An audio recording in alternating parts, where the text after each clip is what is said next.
ప్రియమైన దేవుని పిల్లలారా, మీకు అందరికీ వందనాలు తెలియజేస్తున్నాను.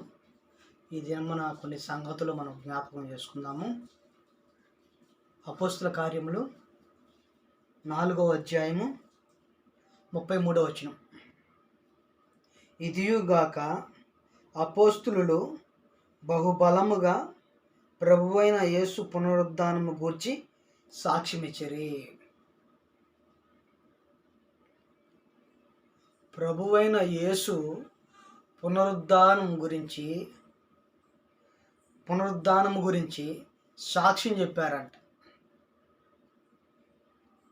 ఆయన పునరుద్ధానం అంటే ఏంటి? మరణించి 3వ దినమున తిరిగి లేచాడు.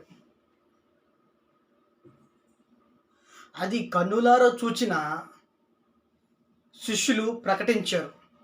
ఆయన సాక్ష్యాన్ని ప్రకటించారు. ఈనాడు ఎలాంటి సాక్ష్యాలు వింటున్నామో, క్రీస్తును గూర్చిన సాక్ష్యం ఎవరు ప్రకటిస్తున్నారు?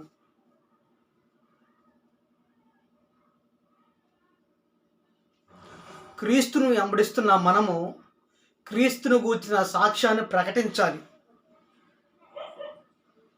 ఆనాడు మృతి పొంది తిరిగి లేచాడు. ఈనాడు పండగల పేరట సమయాన్ని వృధా చేస్తున్నారు. ఒక్కరు కాదండి, ప్రతి ఒక్కరు కూడా క్రీస్తు సాక్ష్యాన్ని ప్రకటించాలి.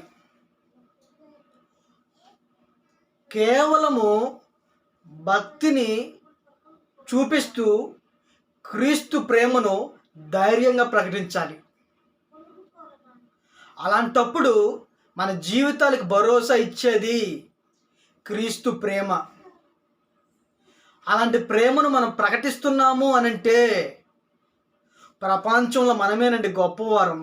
ఎలా అయ్యాము అంటే కేవలము ఆయన పునరుద్ధానము ద్వారా మనము జీవిస్తున్నాము. ఈరోజు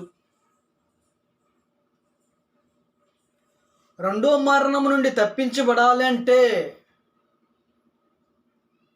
జీవ గ్రంథంలో మన పేరు నమోదు అవ్వాలి. నమోదు అవ్వాలంటే భూమి మీద పుట్టిన మనము ఆయన ప్రేమను ప్రకటించాలి, నేర్పించాలి. అదే దేవుడు మన నుండి కోరుకుంటున్నాడు. అపోస్తులు కష్టపడ్డారండి. అందులో మనం ఎంత కష్టపడుతున్నామో ఒకసారి ఆలోచించాలి. ఆయన ప్రేమను, ఆయన చూపిన మార్గంను, ఆయన మనకు అందించిన పరిశుద్ధ గ్రంథమును మనం ప్రకటించాలి. అందును గూర్చే సాక్ష్యం గూర్చి మనం నిలబడాలి. అదే మనం నేర్చుకోవాలి ఈ దినమున. వందనాలండి.